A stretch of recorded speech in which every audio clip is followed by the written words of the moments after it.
because, of course, this footage is also being shown not only in Boston, but everywhere else throughout our country and everywhere else in North America. And this is not how we wanted the Stanley Cup final to end. I mean, you can understand the disappointment on the ice, the team losing Game 7 of the Stanley Cup, and I don't know. It's almost cliche that this was going to happen, but hopefully the police can get this under control in a short matter of time, because it's going to be these diehards. Of course, it's still 10 to 9. It's still daylight here on the West Coast, and a lot of people just seem to want to hang out and refuse to leave. Absolutely, and it will get dark soon. And just in this video footage, I'm seeing some. What's people in there? People like brown throwing stuff at the cops. And now Fuck you! Chopper 9 again. These are live pictures. That fire is still burning. It hasn't been put out yet, and obviously the crowd is not going anywhere since the last time we looked at these pictures.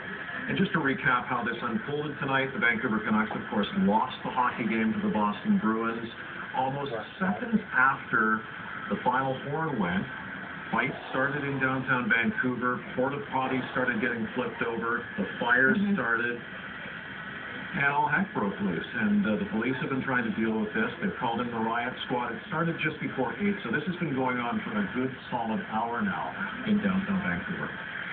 They hadn't even hoisted the Stanley Cup before this all started. I think as part of the review, there will be a review, of course. They're going to have to look at, I don't know how you control it, but allowing that many people in that one area of downtown Vancouver. You were down there yourself, Tamara. This is the biggest car that we saw throughout these playoffs. And we are now seeing pictures of, this is the BMO on the corner of Georgia and Homer, right across from the library, kitty corner.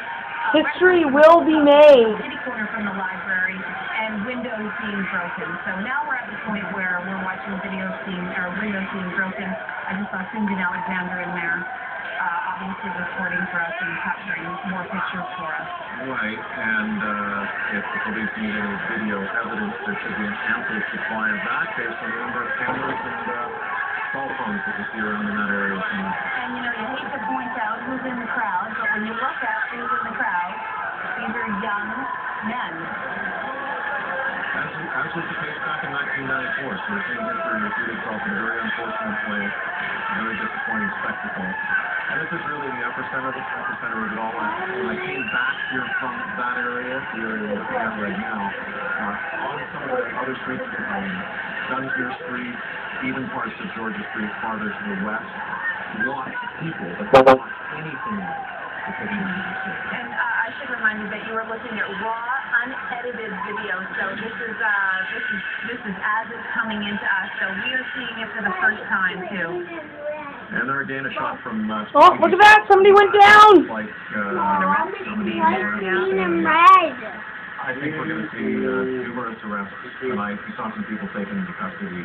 This is unfriggin' believable. Started with. No, I knew it was going to happen. It's totally going to happen. From there.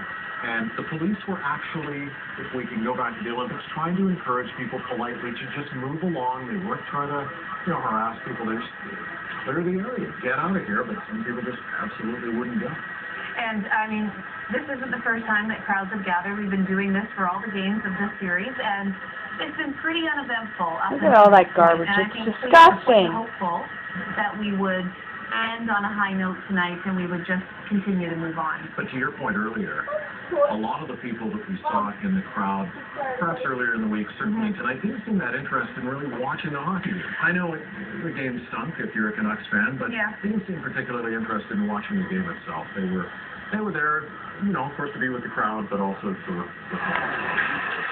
And again, this is tape from earlier. This is the BMO over on the corner of Homer and West Georgia, right by where the CTV broadcast booth was. And of course, when all this trouble started, immediately we called our crew back in. Lacey were down at that spot, and obviously not safe to be in this, blinds being ripped out, and people absolutely refusing to go home at this point.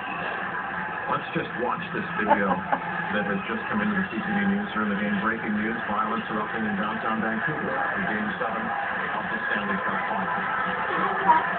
And again, live from Chopper 9. We're still seeing that fire burning. That fire has not been put out There's quite 3 yet. fires. Look, 1, 2, 3. Looking like they are moving back a bit from the last 4 minutes when we checked these pictures from Chopper 9. You know, as Norma Reed reported earlier, that fire that we're seeing now is apparently, it's not a vehicle as such, it's debris. No, aren't you glad you stayed home? No, I want to go. Perspective from up in Chopper 9 now. Go, bring me back some Tiffany. Lots of police on the ground, but many more people in that crowd, again, centered around that giant fire on Georgia Street. What I can tell you that I have noticed up here, again, these are from reports, this is a breaking news situation. Canby Bridge and the Georgia Viaduct looks like it has been closed to traffic. We didn't have camera phones and all that when I was 94. Because it does look like traffic is, you know, the odd car is still coming in, but the Canby Bridge looks like it has been shut down to traffic coming into the downtown, probably just, you know, again, these are unconfirmed reports, but just from what I'm seeing from up here in this view, you know, probably just a way for the police to, you know, limit the amount of people who come down here. Oh my God, situation. And what we're seeing right now, you know, is a lot of police standing around that fire. A lot of people have backed up away from it because earlier, you know, we were seeing people going right up to the flames and, you know, posing for photos. So, you know, again, this is just an unfolding situation right in front of us here, and we're staying on it. All right, Norma, thank you so much. CTV's Norma Reed up in Chopper 9 tonight. CTV's Rob Brown joins us now. You just came in from Georgia Street. It's ugly out there. Yeah, from that scene right there that we were just looking at on Chopper 9. I was standing right in front.